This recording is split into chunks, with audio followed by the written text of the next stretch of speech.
Radhe Radhe everyone और very good morning all of you. और आप लोग अच्छे होंगे, मस्त होंगे, स्वस्थ होंगे और निरोग होंगे और अपनी पढ़ाई को अच्छे से कंटिन्यू कर रहे होंगे। और मैं सिमरन आप सभी का अपने चैनल पे स्वागत करती हूँ। और आज मैंने बहुत दिन बाद स्टडी व्लॉग शेयर किया है आप लोगों के साथ, तो आशा करती हूँ कि आप लोग भी अच्छे से अपनी पढ़ाई कंटिन्यू कर रहे होंगे और जो भी आप अपनी लाइफ में करना चाहते हैं उसको पॉजिटिविटी के साथ कंटिन्यू रख रहे होंगे। और सबसे पहले मेरे आज दिन की शुरुआत हुई थी तीन तीन नहीं बजे थे, 2:45 से हो गई थी। और उसके बाद मैंने सबसे पहले उठ के भगवान जी का नाम लिया और मैंने अपनी रूटीन में एक ये चीज़ ऐड करी है कि मैं सबसे पहले सो के उठती हूँ। उसके बाद कॉपी किताब उठाने के पहले, पढ़ने से पहले मैं सबसे पहले एक पेज पूरा राम राम लिख लेती हूँ, क्योंकि ऐसा भी होता है कि नींद भी अच्छे से खुल जाती है और सुबह सुबह भगवान का नाम लेने से भी दिन अच्छा आता है। ऐसी मेरी आस्था है कि सुबह भगवान जी को याद करके, उनका शुक्रिया करके कि उन्होंने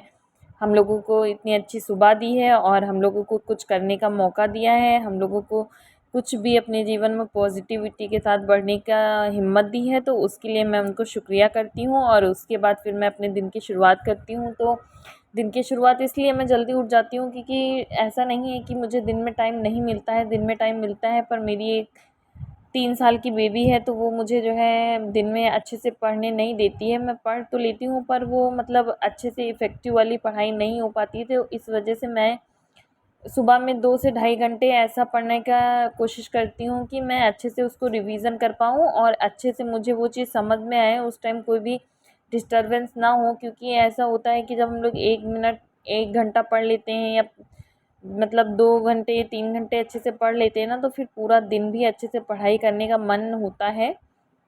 तो इस वजह से मैंने सबसे पहले अपना जो भी नोट्स थे मेरे ज्योग्राफी के और साथ ही साथ मैं आर ओ के लिए प्रिपरेशन कर रही हूँ, तो मैंने उसका पेपर भी अपने पास ही रखती हूँ मैं। और जो सब्जेक्ट मैं पढ़ती हूँ उसके बाद उसी सब्जेक्ट के कैसे क्वेश्चन आ रहे हैं, क्या पैटर्न है क्या नहीं है, तो वो मैं सब एनालिसिस करती हूँ। उसके बाद फिर उसी हिसाब से स्टडी करती हूँ, क्योंकि समझ में भी आना चाहिए ना कि ऐसा ना हो कि बहुत ज़्यादा डीप पढ़ लिया जाए जो जिसका पेपर से कोई लेना देना ना हो, और ऐसा भी ना हो कि बहुत ऊपर ऊपर पढ़ लिया जाए कि टॉपिक तो कंप्लीट हो जाए पर उस टॉपिक से किस टाइप से क्वेश्चन पूछे जा रहे हैं वही ना पता हो। तो इस वजह से पेपर एनालिसिस करना बहुत इंपॉर्टेंट है। तो मैंने जितने भी आर ओ के प्रीवियस ईयर क्वेश्चन पेपर थे वो अच्छे से मतलब सब कुछ देखा था कि किस टाइप से क्वेश्चन आ रहे हैं। और जो भी मैंने इस बार पेपर दिया था जिसका री एग्ज़ाम होना है ओ उसको भी अच्छे से मैंने देखा था। तो आप जिस भी पेपर की तैयारी कर रहे हों तो सबसे पहले प्रीवियस ईयर के पेपर को अच्छे से देखिए कि उसमें क्वेश्चन का पैटर्न क्या है। जैसे खनिज के क्वेश्चन आ रहे हैं तो किस टाइप से आ रहे हैं कि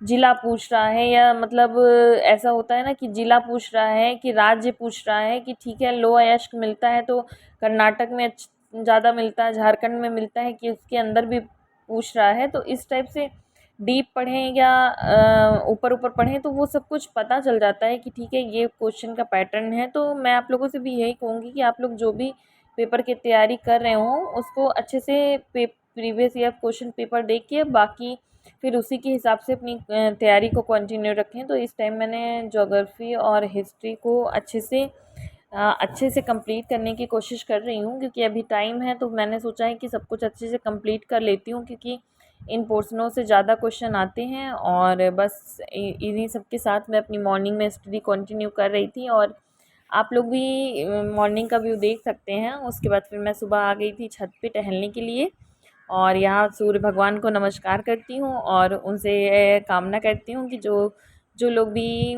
जो लोग भी अपनी ज़िंदगी में पॉजिटिविटी के साथ आगे बढ़ना चाहते हैं वो उनसे प्रेरणा लेके, सूर्य भगवान इतना तप के जल के तब सबको रोशनी देते हैं। तो अगर हम अपने जीवन में संघर्ष नहीं करेंगे, सब कुछ ऐसे ही चाहेंगे कि ठीक है मिल जाए, अगर सपने बड़े देखने हैं तो उसके लिए संघर्ष भी बड़ा ही करना पड़ेगा, चाहे वो कोई भी व्यक्ति हो।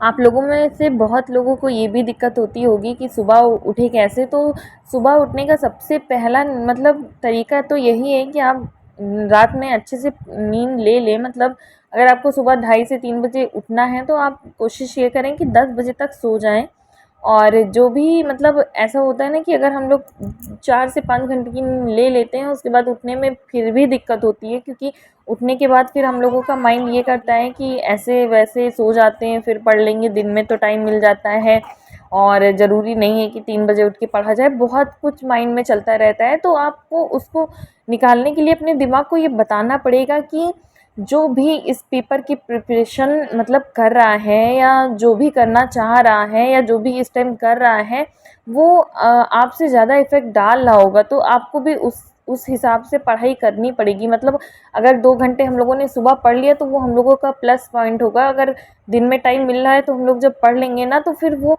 अच्छे से और समझ में आएगा। तो मैं बस यही अपने माइंड को मतलब देती हूँ सिग्नल कि ठीक है, 2 घंटे पढ़ लेते हैं, उसके बाद दिन में अगर टाइम नहीं भी मिला तो कोई बात नहीं, मिल गया तो बहुत अच्छी बात है। और ऐसे होगा कि रात में भी 2 घंटे तो मिनिमम 4 घंटे की स्टडी तो करनी ही करनी है। तो उस वजह से मुझे अपने दिमाग को समझा देती हूँ कि ठीक है, 2 घंटे सुबह अगर हम लोग पढ़ लेंगे ना तो फिर पूरा दिन फ्री रहेगा। अगर दोपहर में भी 2 घंटे कर लिए तो आराम से 4 घंटे हो जाएंगे, फिर उसके बाद भी कर लेंगे। तो थोड़ा थोड़ा उसको बताइए, एकदम से नहीं कि हाँ तुमको 8 घंटे की पढ़ाई करनी है तो कैसे कैसे करोगे। तो ये सबसे पहले उसको नहीं बताना है, उसको बताना है कि ठीक है, मुझे 4 ही घंटे की पढ़ाई करनी है, तो 2 घंटे मैं सुबह कर लूँगी, तो 2 ही घंटे मेरे बचेंगे। उसके बाद जब आप एक बार सुबह में अपना टारगेट कंप्लीट करने के लिए उठ जाते हैं, फिर आपका पूरा दिन प्रोडक्टिव बीतता है। तो बस मैं आप लोगों से बस यही कहना चाहती हूँ कि आप लोग भी ऐसे ही अपने आप को पॉजिटिविटी से भरते रहिए और अपने जो भी गोल आपने बनाए हैं उसके लिए थोड़ी थोड़ी मेहनत करते रहिए, क्योंकि जो भी हो, अगर सपने मेहनत सब कुछ अच्छा चाहिए तो उसके लिए थोड़ा सा संघर्ष तो करना पड़ेगा। वो आप अभी कर रहे हैं तो ज़्यादा बेहतर है, क्योंकि आज के 10 साल बाद अगर आप चाहेंगे भी तो वो समय लौट के नहीं आएगा। तो समय सबसे ज़्यादा इम्पॉर्टेंट है आपकी लाइफ में। अगर आपने समय को महत्व नहीं दिया तो आप बहुत पीछे हो जाएंगे। इन्हीं सब बातों के साथ मैं अपने ब्लॉग को समाप्त करती हूँ। Thank you so much for watching.